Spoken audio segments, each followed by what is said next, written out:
Sejam bem-vindos para mais uma aula do nosso episódio de Matemática do Zero, onde estaremos abordando alguns assuntos da matemática que costumam cair mais em provas, seja de concurso militar, seja de concurso pré-vestibular, para te ajudar de maneira que você seja capaz de entender o assunto que está sendo trabalhado. Então, não perde o episódio de hoje, que o episódio de hoje vamos estar trabalhando alguns tipos de funções muito importantes para provas como a da ESA, da IAR e inclusive de alguns vestibulares que a gente vê por aí. Bem, então na aula de hoje a gente vai trabalhar alguns assuntos que acabam sendo abordados em provas de concurso, que é alguns tipos de funções. A gente compreende já o conceito de função e sabemos que uma função ela é uma relação, tipo uma regra, que relaciona dois conjuntos, A e B.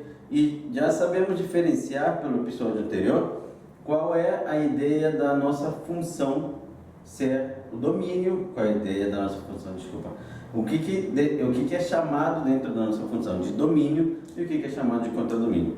Na aula de hoje, então, a gente vai trabalhar o assunto de função injetória, função sobrejetória e função bijetória. São três tipos de funções que acabam sendo cobrados em algumas provas de concurso e é bem importante você conhecer se no seu concurso acaba caindo esse tipo de assunto. Então, o assunto de hoje que a gente vai trabalhar é a função injetória inicialmente. Vamos começar pela nossa função injetória. E para a gente classificar uma função qualquer como injetória, o que a gente vai precisar? Antes disso, gostaria de relembrar que a gente trabalha com função f definida, ou seja, ela sai de um conjunto A e vai para um conjunto B.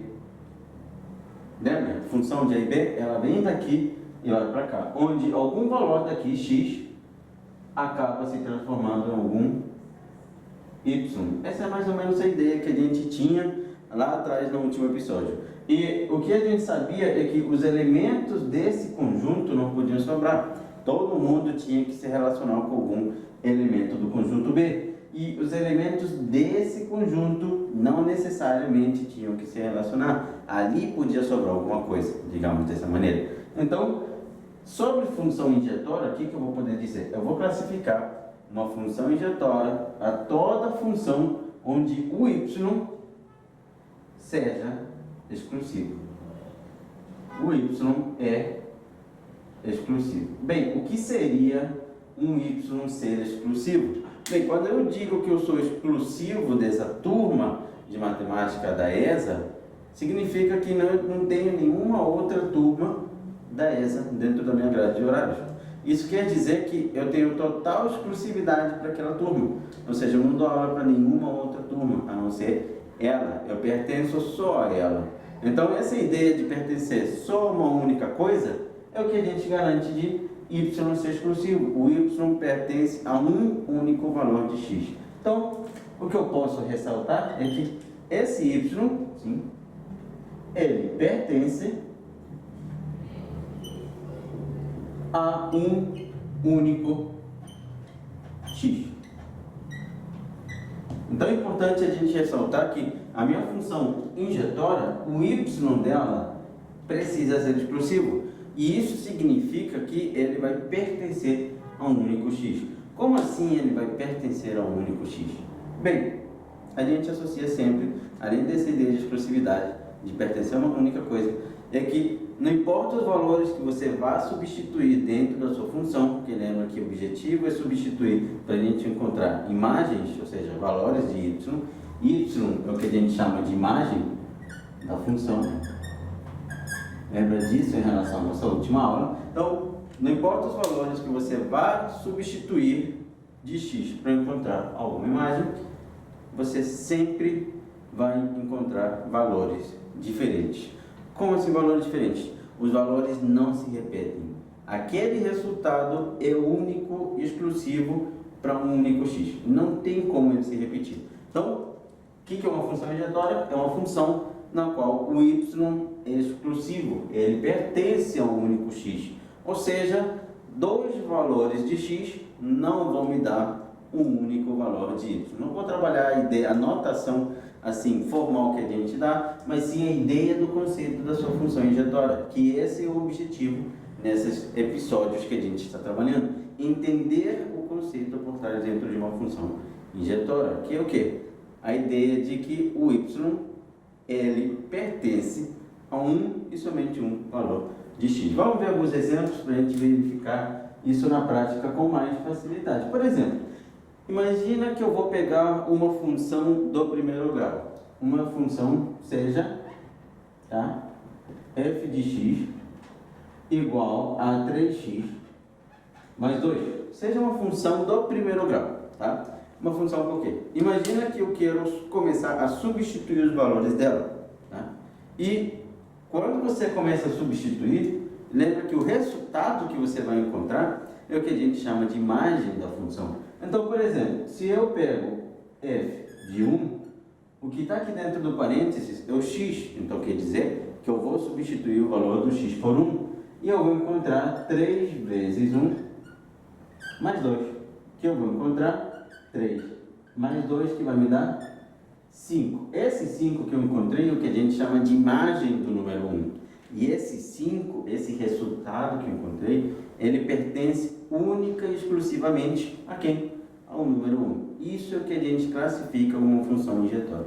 Não tem nenhum outro valor de x que você consiga substituir que te dê como resultado o número 5. Vamos ver um outro exemplo? Seja f de x igual a x ao quadrado. Esse aqui é o exemplo prático que a gente usa para ilustrar quando uma função não é injetória. Imagina que você vai pegar e calcular o f de 10. Vou pegar um valor grande para a gente poder ilustrar com mais facilidade. O que é o f de 10? No lugar do x eu coloco o 10 e vai ficar o quê? 10 elevado ao quadrado, que vai me dar 100. Olha só o resultado que eu encontrei. O número 100. Qual é o y que eu encontrei? O número 100. E se eu substituir pelo f de menos 10, ou seja, em vez de substituir pelo 10 positivo, vou substituir dessa vez por ele negativo, o que eu vou encontrar? Menos 10 elevado ao quadrado, que vai me dar o quê? Lembra que todo número negativo elevado ao expoente par me dá positivo, eu vou encontrar o 100 também. Ou seja, eu cheguei a concluir o quê? Eu tenho dois valores diferentes de x me dando como resultado um único y. Isso não pode acontecer numa função injetória. Já até te dou uma dica. A sua função do segundo grau, quando a gente trabalha com domínio real e contradomínio real, ela não vai ter uma função injetória. Essa é uma dica que eu costumo dar em sala. Ou seja, domínio real é qualquer valor que você quiser substituir dentro do conjunto dos reais. Domínio real pode ser o 10, pode ser o menos 10. E quando eu substituo por algum desses valores, no caso o 10 e o menos 10 me deu o mesmo resultado. Isso não pode acontecer numa função injetória. Já a função do primeiro grau, não importa qual seja o seu domínio, tá? Ela sempre vai ser essa função y igual a x menos b, desde que ela não seja constante, é claro, tem que ressaltar isso daí, ela não pode ser uma função constante. Essa função do primeiro grau que eu encontrei aqui, 3x mais 2, ela sempre será injetória, independente do domínio que eu for trabalhar. Pode ser natural, pode ser real, pode ser inteiro. Essa função 3x mais 2 sempre vai ser uma função injetória. Bem, então continuamos a nossa análise. Ok, o que eu levei em consideração? Que uma função para ser injetória, eu preciso que o y seja exclusivo. É isso que a gente vai abordar de maneira simples e direta. O y é exclusivo. Ele pertence a um único x. Isso que a gente vai abordar. E como é que eu posso visualizar isso através de um gráfico?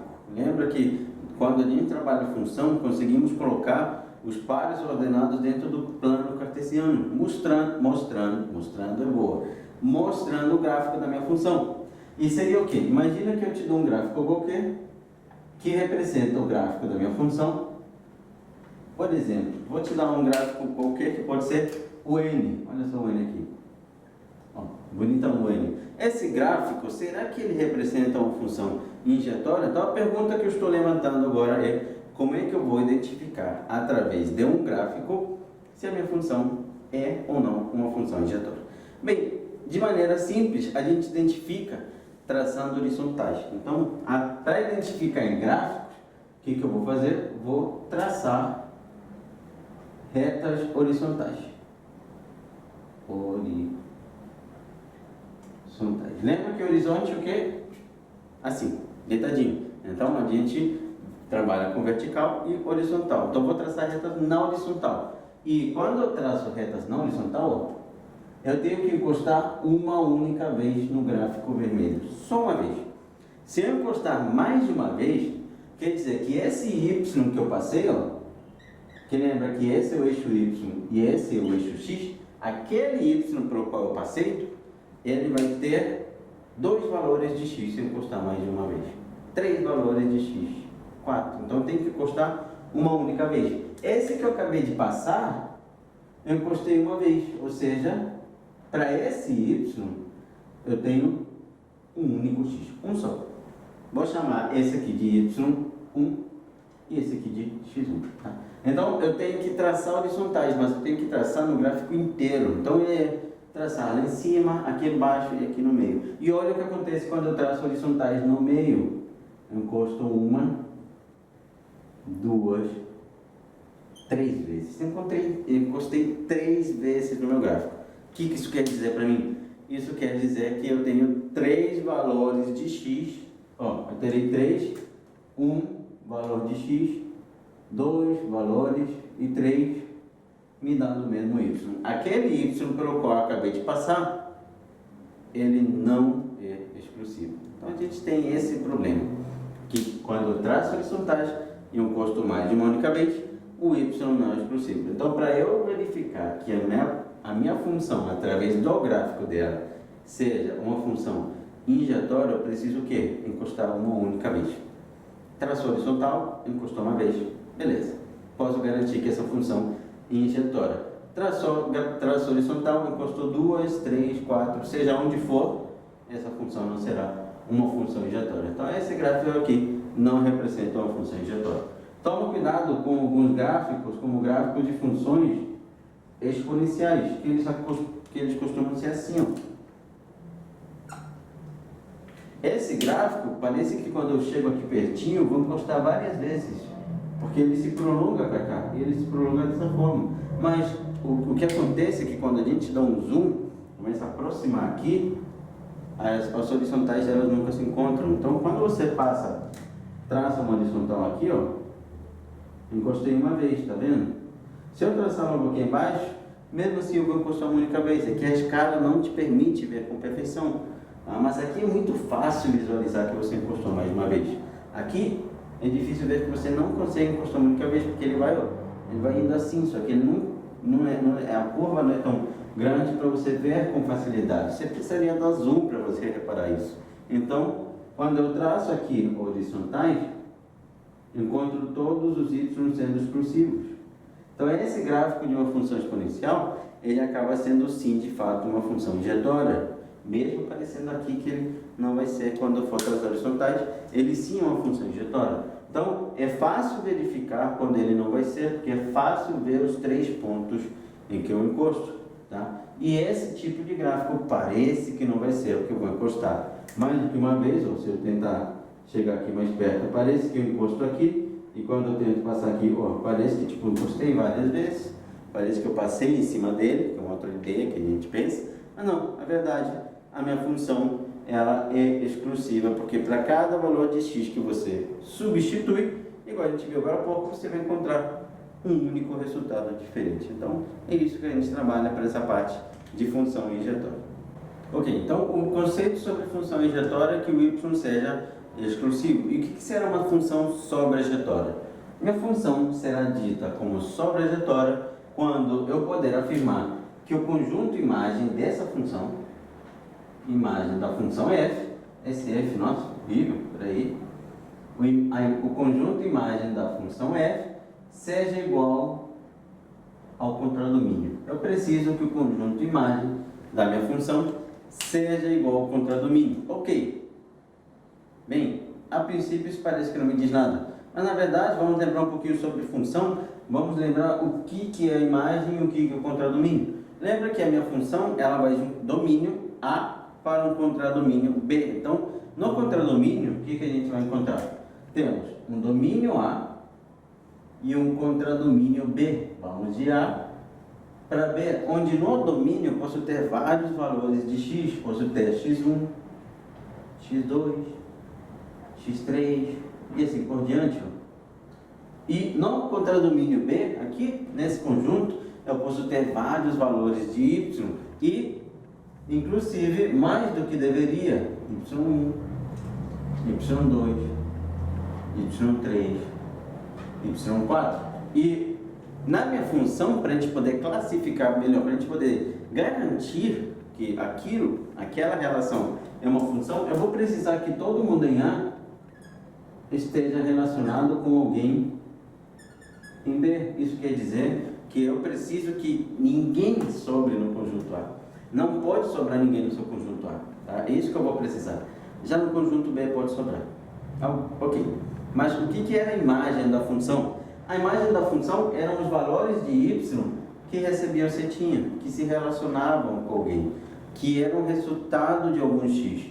Aqueles valores que são resultado de alguma coisa são os que fazem parte do meu conjunto imagem. Então lembra que o conjunto imagem são os resultados de algum valor de x da minha função. E beleza, e o que é o contradomínio? É o conjunto que contém todos os possíveis valores de y. Quando eu falo possível, significa que ele pode ser valor, ou ele pode não ser valor. Ok, então o que isso quer dizer para mim? Que aqui tem gente sobrando. E o que isso tem a ver com minha função sobrejetória? Para você classificar uma função como sobrejetória, você precisa que o conjunto imagem seja igual ao contradomínio. Em outras palavras, o que eu vou precisar? Eu vou precisar que ninguém sobre no contradomínio. Lembra que eu falava que para ser função não pode sobrar no conjunto A, mas pode sobrar no B? Para ser uma função sobrejetória, não pode sobrar em nenhum dos dois conjuntos. Já não podia sobrar no A, agora sim que de fato não vai poder sobrar no B. Então esses dois que sobraram, isso aqui não pode acontecer. Porque isso é o que acontece quando não tenho uma função sobrejetória, sobra. E quando eu tenho a função sobrejetória, não pode sobrar ninguém no contradomínio. Conjunto imagem é igual ao contradomínio. Isso quer dizer que todos os valores de y estão relacionados com algum valor de x. Um ou mais, tanto faz se eles se relacionam com mais de um. Mas o importante é que esteja relacionado com algum. E quando eu digo com algum, não tem problema nenhum se repetir, porque lembra que eu podia ter um conjunto A com 3 valores, x1, x2 e x3, e um conjunto B com um único valor, conjunto B, conjunto A, e eu teria os valores do conjunto A se relacionando com os valores lá do conjunto B. Ó. Aqui não sobra ninguém, e aqui também não sobrou ninguém. É uma função sobrejetória? Sim. Isso aqui é uma função sobrejetória, porque ó, ninguém sobrou. Ninguém sobrou. Se ninguém sobrar, eu posso garantir que minha função é sobrejetória.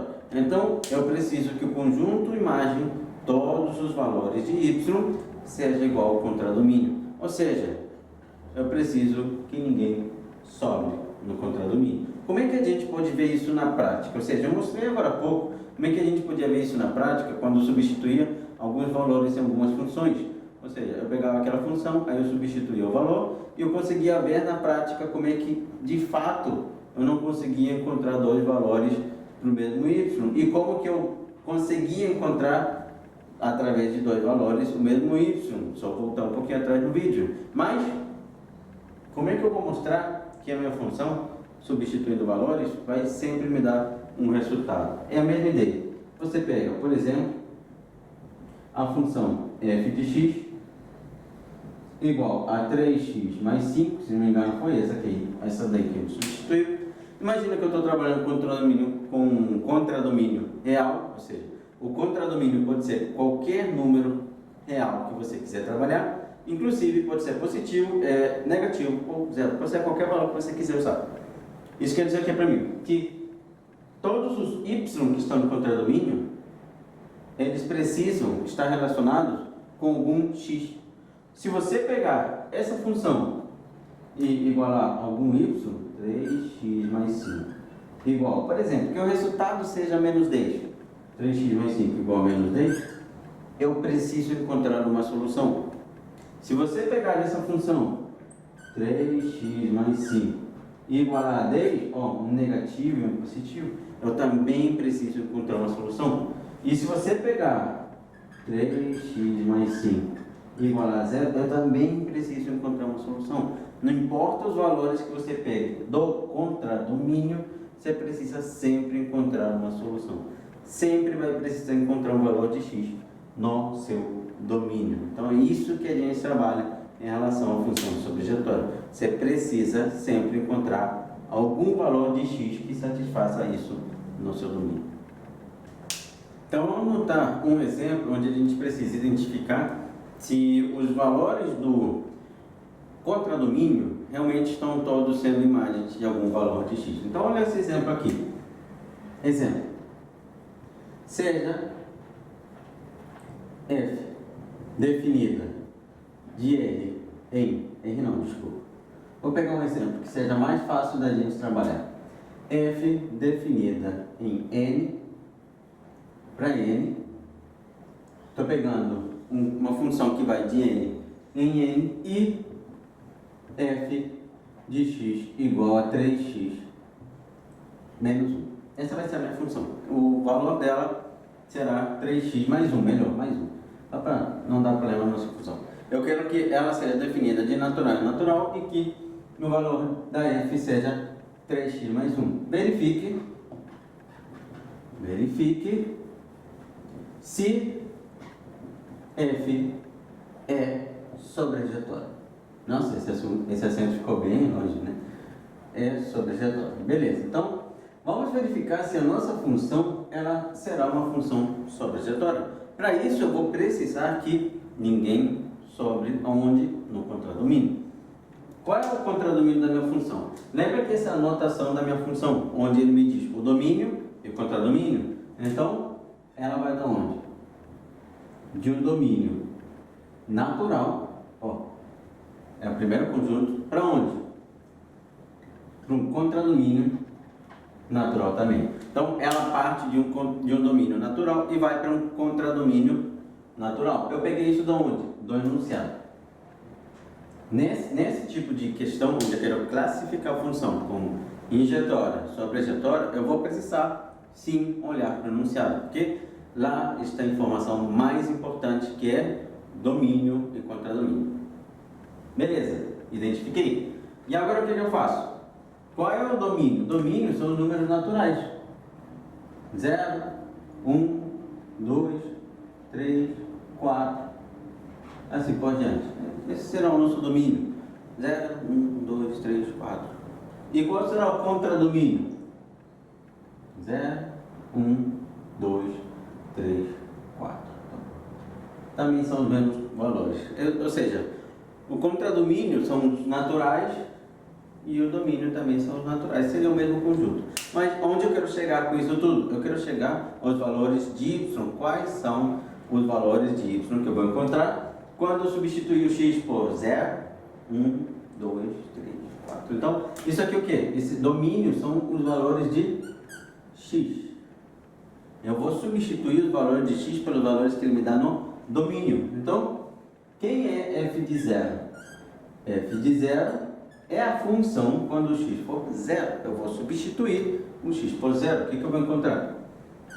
3 vezes 0 mais 1 vai me dar 0 mais 1, que me dá 1. Beleza? O primeiro valor que eu encontrei como resposta foi o número 1. Lembra que a resposta é o y? Ok. Estou começando a construir o conjunto imagem. Quem é f de 1?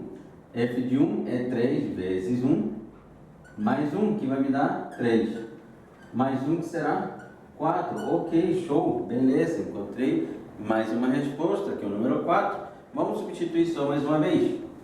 Quem é f de 2 vai ser 3 vezes 2, mais 1 que vai ser 3, ia escrever 3 vezes 2 de novo à toa, vai ser 6, mais 1 que me dá 7. Olha só. Repara que os valores estão aumentando. 1, 4, 7. E esses valores que eu encontrei, eles são o quê? O y. Eles pertencem ao conjunto imagem. Primeiro valor de y, segundo valor, terceiro valor. Eles pertencem ao conjunto imagem. Tá, mas o que isso quer dizer para mim? Que os valores que eu tenho no conjunto imagem é 1, 4, 7. Olha lá para o seu contradomínio. Quais eu tinha? 0, 1, 2, 3. O que eu precisava para ser sobrejetório? Que ninguém sobre. O 0 sobrou? O 2 sobrou? Será que o 3 também sobrou?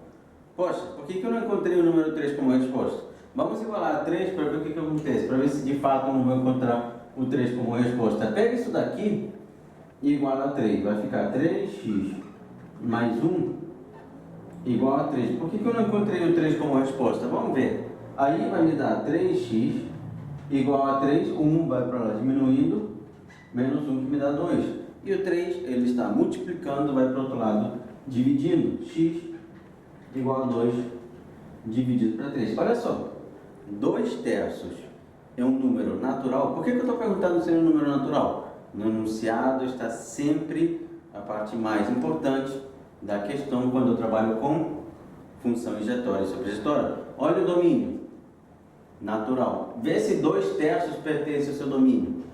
Não, não pertence. Quer dizer que eu vou encontrar o 3 como resposta? Não, não vou encontrar, porque não tem nenhum valor no conjunto dos números naturais que me dê o número 3 como resposta. O que eu posso concluir com isso tudo? Que a função não é sobrejetória, porque quem sobrou foi o número 3, o número 0, o número 2. Olha só todos os valores que eu pulei. 0, 2, 3. Todo mundo está sobrando. Todo mundo não, todo mundo é meio exagerado, mas tem alguém sobrando. Portanto, a função não é sobrejetória. Vou poder garantir isso. Infelizmente, essa função que a gente está trabalhando, ela não vai representar uma função sobrejetória, porque alguém sobrou. Então, na prática, o que a gente faz é substituir e verificar se de fato eu estou encontrando todos os números que estão lá no meu contradomínio. Se ninguém sobrar, a sua função será uma função sobrejetória. Bem, mas agora você se pergunta, Nelson, você me mostrou na função injetória, como é que eu podia ver isso em um gráfico? Como é que eu posso ver isso num gráfico para uma função sobrejetória? Como? Bem, lembra daquela função que a gente pegou para a função injetória? Vou pegar as duas mesmas funções. Vou pegar as duas mesmas funções e vou analisar da mesma maneira para ver se elas serão ou não funções sobrejetórias. A primeira função que a gente pegou era a função n. Função n boa.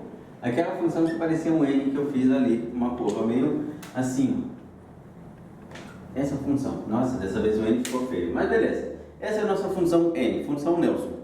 Essa função, eu vou verificar se essa função é uma função sobrejetória. Como? Eu vou precisar verificar no enunciado, vou fingir que ele me deu no enunciado, que o contradomínio é os números reais. Então, finge que para essa função que eu acabei de dar, ela está definida de R em R. Sem essa informação, se ele não te der essa informação, você leva em consideração que ela está definida nos reais. Então, quando ele não te dá, anota essa dica importante, você considera que a função está definida nos reais. Então, beleza.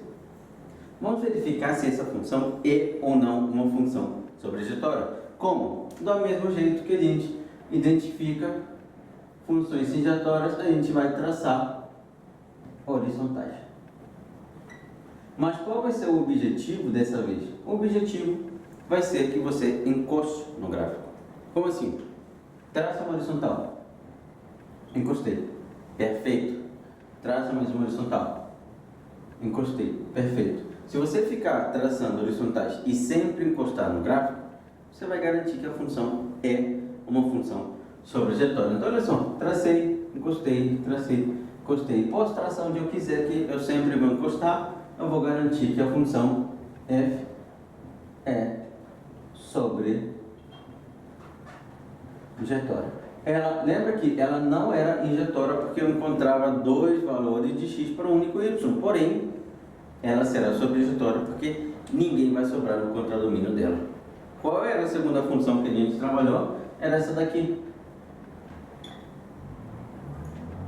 Era a função exponencial, que era assim.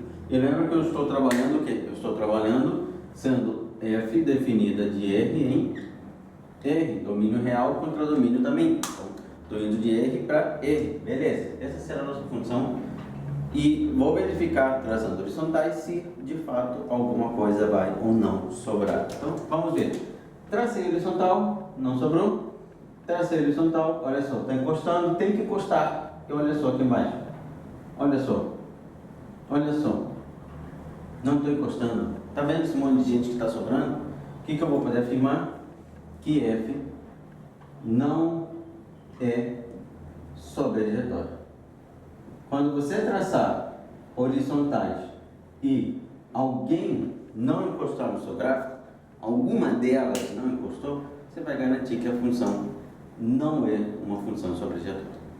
Bem, então só para a gente poder recapitular, lembra que nós dizemos que temos dois tipos de funções. Funções injetória. Minha função injetória, ela é o quê? Eu vou garantir que uma função, para ser injetória, o y dela é exclusivo.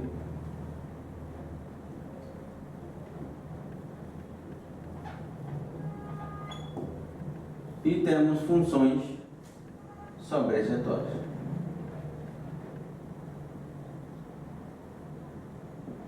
Temos esses dois tipos de funções.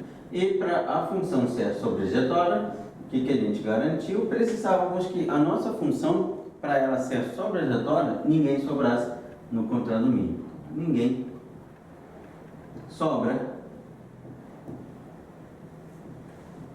no contradomínio. Ninguém podia sobrar no contradomínio. Contradomínio era igual ao conjunto imagem. E existe um terceiro tipo de função, que é a nossa função bijetória. Então, ainda temos um terceiro tipo, barulho, função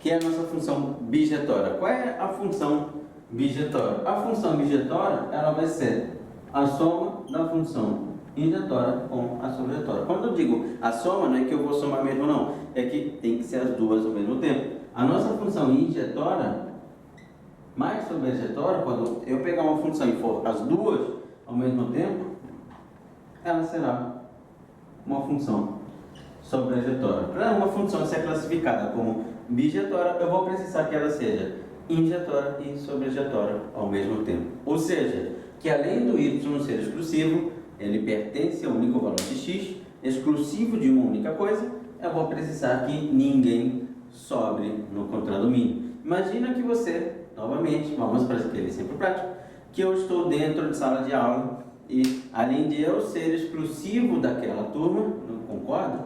E a gente vai formar duplas.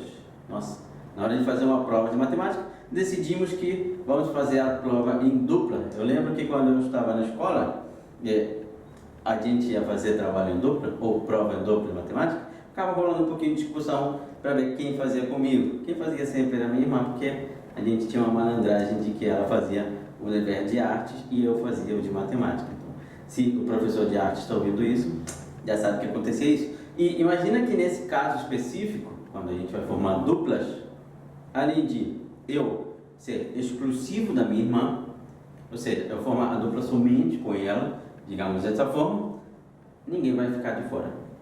Naquele exercício prático, não ia ter ninguém de fora, ou seja, ninguém sobra. Então é essa a ideia que a gente está trabalhando aqui. Tem que acontecer as duas coisas ao mesmo tempo. Além de a minha função ser injetória, ser exclusivo de alguma coisa, eu vou precisar que ninguém sobre. Ninguém mesmo. Ninguém vai poder sobrar. Então, preciso que ela seja as duas coisas ao mesmo tempo. Então, Como é que eu vou verificar? Da mesma maneira que a gente verificou funções injetórias e verificou funções sobrejetórias. Mas aqui vem um cuidado mega importante que você tem que ter na hora que você está estudando funções. A classificação de injetória é sobrejetória. Qual é o cuidado que você tem que ter? Uma função ser injetória não tem nada a ver com ela ser sobrejetória. São dois conceitos diferentes. Um não leva para o outro. Então, são coisas distintas, tá? São dois conceitos completamente diferentes. Então, uma coisa é você classificar a função como injetória, a outra é você classificar ela como sobrejetória. Então, para eu verificar se ela é as duas coisas, primeiro eu vejo se ela é exclusiva, depois eu verifico se alguém sobrou. Basicamente é o seguinte, você vai verificar se ela é injetória, bateu, show. Vou verificar se ela é sobrejetória. Bateu também, show, é uma função bijetória. Bateu as duas, a gente dá o nome de bijetória. Se uma das duas não bater, essa função não será uma função bijetória. Ok, então, lembrando, minha função para ser bijetória, ela precisa ser injetória e sobrejetória ao mesmo tempo. As duas coisas ao mesmo tempo. Então, beleza, vamos lá. Como é que eu vou identificar isso numa função? Então, além de eu precisar verificar se cada valor de y é exclusivo, eu preciso verificar se ninguém está sobrando. É basicamente o processo que eu vou fazer.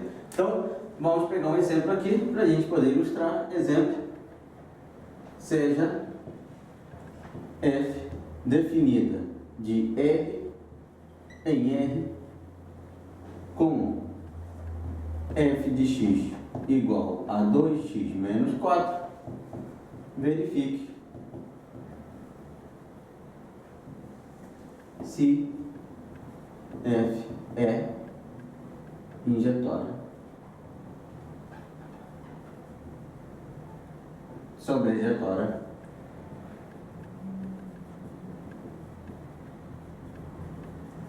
é bijetória. Vou querer verificar as três ao mesmo tempo. Beleza. Eu estou te dando uma função do tipo 2x menos 4, uma função definida de R em R, e lembra que quando eu estou trabalhando esse assunto é muito importante você saber identificar qual é o domínio e qual é o contradomínio. Então, o domínio dessa função são todos os números reais, o contradomínio são todos os reais. Então, já vou anotar aqui, informação muito importante da gente trabalhar, que é o domínio da função, qualquer valor real, contradomínio da função também vai ser qualquer valor real. Primeiro, vou verificar se essa função do primeiro grau que ele me deu, função afim, é uma função injetória. É o primeiro que eu vou fazer. Ou seja, se o y é exclusivo. E como é que eu posso fazer isso com facilidade? Você vai pegar e vai imaginar algum valor de y. Eu costumo recomendar para os meus alunos, tá?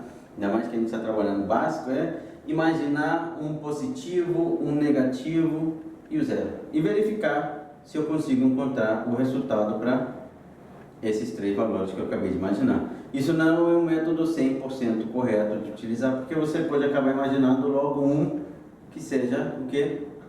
Aquele que não sobra.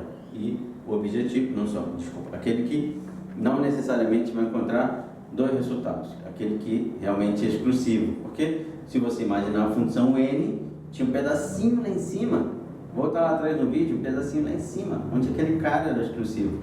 Então, a gente usa esse método porque geralmente questões de prova não acabam sendo desse tipo, onde ele não é exclusivo um pedaço. De fato, a gente consegue identificar com facilidade a exclusividade ou não dessa função. Então, vamos lá. Eu vou imaginar alguns resultados e eu vou garantir por outros conceitos matemáticos. Então, ser injetória.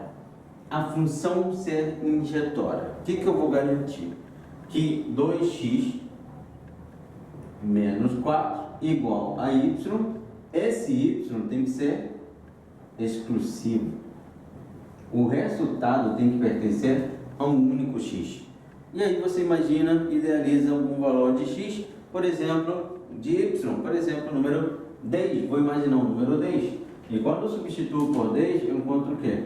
2 vezes x menos 4 igual a 10, ou seja, 2x igual a 14, ou seja, x igual a 7. Será que alguém além do 7, quando eu substituir aqui, vai me dar como resultado o número 10? Fica a questão no ar. Será que alguém além do 7, quando eu substituo aqui, vai me dar resultado como número 10? Olha só, um conceito que você pode trabalhar é que a função ela é do primeiro grau, a equação ela é do primeiro grau. Eu vou encontrar nesse momento uma solução, um único valor de x para esse y. O y é exclusivo. Então, aqui eu posso garantir de que a função é injetória. Posso já garantir logo de cara. Uma parte já foi, falta verificar se ela é sobrejetória. E aqui, para verificar se ela é sobrejetória, funciona perfeitamente o método que eu te falei, de substituir pelos 3 valores. Eu já substituí pelo positivo de propósito, para verificar se me dava mais um resultado, não deu. Agora eu vou substituir por um valor negativo, para verificar se vai me dar ou não algum resultado, porque aqui não pode sobrar. Então, vamos verificar se ela é sobrejetória. Então, além disso, estamos verificando se a função é sobrejetória. Para isso, eu vou pegar essa função, ela é 2x menos 4, e vou igualar a algum valor negativo. Dessa vez, vou igualar a menos 10. Aí o menos 4 vai para lá, ele vai somando. Eu vou encontrar 2x igual, somando, fica menos 6x igual a menos 3. Então, olha só, eu encontrei o número menos 3. E o menos 3, será que esse cara está dentro do domínio? Sim, domínio é qualquer valor real. Ou seja, o menos 3 é um número real. Quer dizer para mim o quê? Que o número positivo 7 não sobrou, um número negativo menos 10 também não sobrou. Se eu igualar a 0, ela também não vai sobrar. Que essa função que eu peguei é uma função afim do primeiro grau, que tem como característica ela ser no domínio real. É contra o domínio real, bijetória. Já poderia garantir isso.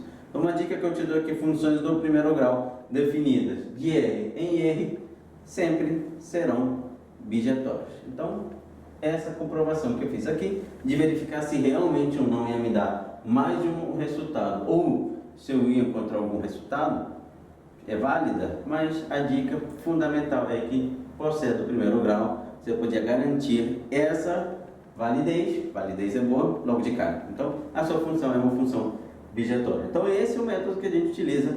Dessa forma, a gente compreende completamente a ideia de como encontrar ou como verificar se minha função é ou não bijetória. Primeiro, verifico se ela é injetória. Aí tem várias formas de você poder verificar. Eu te mostrei algumas hoje durante a aula. Outra é verificar se ela é sobrejetória, se de fato ninguém vai sobrar. Também eu te mostrei outras durante a aula. Uma outra forma de você verificar que eu mostrei durante a aula é construindo o gráfico da função.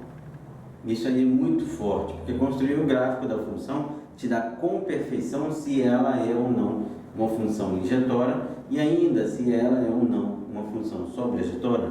Então, o gráfico da função também te ajuda demais a garantir esse resultado. Aqui eu não construí porque a gente ainda não viu o gráfico da função do primeiro grau. Estou só trabalhando o conceito da minha função. Lembrando, função injetória, y exclusivo. Função sobrejetória, contra domínio, tem que ser igual ao conjunto imagem, ninguém sobra. Função bijetória, tem que ser as duas ao mesmo tempo.